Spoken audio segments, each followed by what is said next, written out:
सभी श्रोताओं का हार्दिक अभिनंदन। लीजिए सुनिए लोक कथा, कौन है पति। तामांग अरुणाचल की प्रसिद्ध जनजाति अपातानी के मुखिया की बेटी थी। देखने में गोरी गोरी हंसती आंखों वाली तामांग के सुनहरे बालों को देखकर जनजाति के लोग उसे सूरज देवता की बेटी मानते थे। तामांग गायन नृत्य के साथ साथ हथकरघे पर वस्त्र बनाने में भी बहुत निपुण थी। इसलिए उसका पिता डोनीगर्थ अपनी इकलौती बेटी का डिंगसिल, आचू आबियो या ट्यूबो ल्योबा जैसे देव पुरुषों में से किसी एक से विवाह करके धन कमाना चाहता था। उनकी जनजाति का यही रिवाज था कि लड़के वाले लड़की के पिता को लड़की ब्याहने के लिए धन देते थे।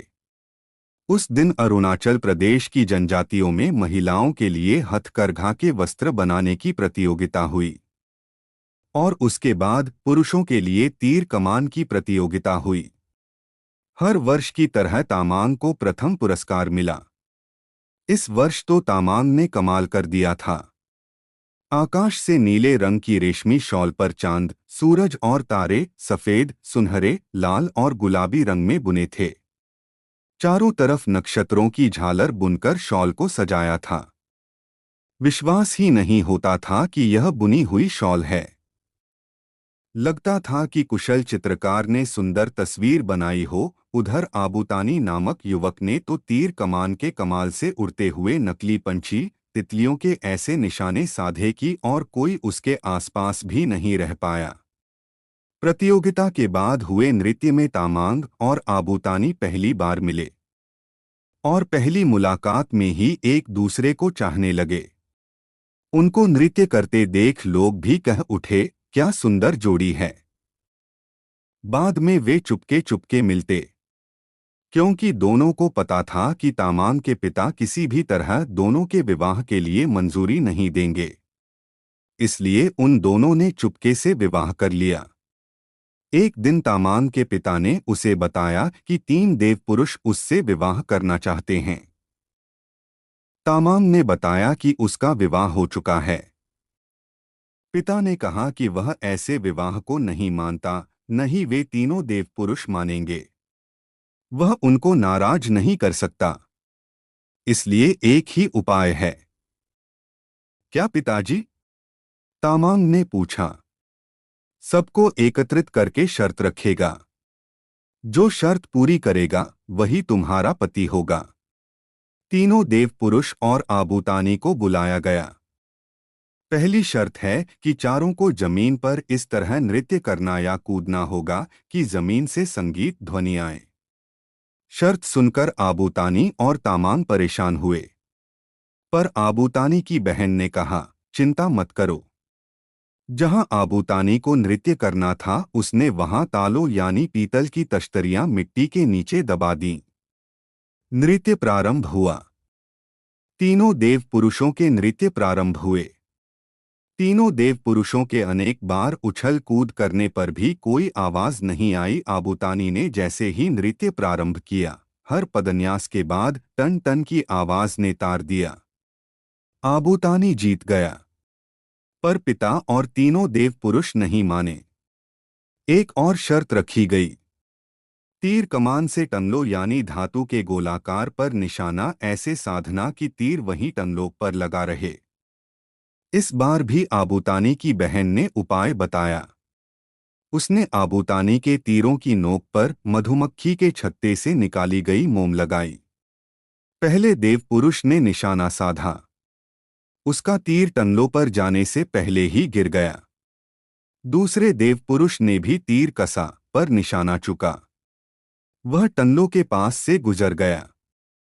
तीसरे देव पुरुष ने तीर टंगलों पर सही मारा। टन की आवाज भी हुई, पर तीर नीचे गिर गया। आखिर में आबूतानी ने तीर मारा।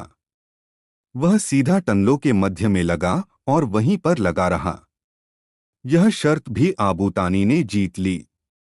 अब आखिरी शर्त होगी, अगर वह आबूतानी जीता तो वही होगा तुम्हारा पति। तामांग के पिता और तीनों देव पुरुष बोले, यह तो बेईमानी है। हर बार आबूतानी के जीतने पर और एक शर्त। कहकर मुझे और आबूतानी को जुदा करने की कोशिश करते हो। तामांग क्रोधित होकर बोली। गांव के बाकी लोगों ने तामांग का साथ दिया। लोगों का गुस्सा देखकर तामांग का पिता और देव पुरुष बोले, अब वाकई में यह आखिरी शर्त होगी। जो कोयले के टुकड़ों तथा मिट्टी के कुल्डे को सबसे दूर फेंकेगा वही तामांग का पति होगा। तामांग ने इस बार अपनी बुद्धि से काम लिया। उसने आबूतानी के कुल्डे के अंदर शहद लगा दिया और अपनी पालतू मधुमक्खियों को कोयले के चूरे से लथपथ कर दिया। एक एक करके तीनों देव पुरुषों ने कुल्डे फेंके और बाद में कोयले के टुकड़े। अब बारी आई आबूतानी की। उसने पूरे जोर से मिट्टी का कुल्डा दूर फेंका जो तीनों के कुल्डों से अधिक दूर गिरा। फिर उसने मधुमक्खियों को मुट्ठी में पकड़कर हवा में फंका। शहद की खुशबू से कुल्डे तक पहुंची, जबकि देव पुरुषों के कोयले के टुकड़े उनके कुल्डों तक भी नहीं गए। लोगों ने आबूतानी की जय जयकार करी। कल सुबह इसी जगह तामांग का विवाह मैं आबूतानी से रचाऊंगा। सब लोग निमंत्रित हैं। तामांग के पिता ने ऐलान किया। सुबह दुल्हन के वेश में तामांग जब मैदान में पहुंची तब हैरान हो गई। आबूतानी के रूप में 4 जने खड़े थे। यह भी चाल थी, पहचानो कौन है पति और उसे माला पहनाओ, तामांग के पिता ने कहा। तामांग ने थोड़ी देर आंखें मींची, फिर बोली, मैं सबसे पहले हाथ मिलाऊंगी और फिर ही माला पहनाऊंगी। बहुत खूब, तीनों देवपुरुष खुश होकर बोले। पर तामांग ने देखा, असली आबूतानी चुप खड़ा था। पहले देवपुरुष से जब तामांग ने हाथ मिलाया तो उसने जोर से दबाया और आंख मारी। तामांग ने गुस्से से हाथ छुड़ाया। दूसरे देवपुरुष के पास पहुंचकर तामांग ने मिलाने के लिए हाथ बढ़ाया तो वह इतना पगला गया कि बाहें पसारकर आगे बढ़ने लगा। तामांग खिसककर निकल गई।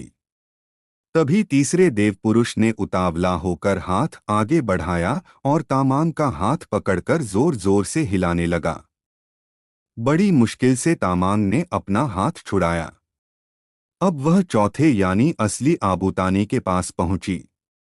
उसने आबूतानी से हाथ मिलाया।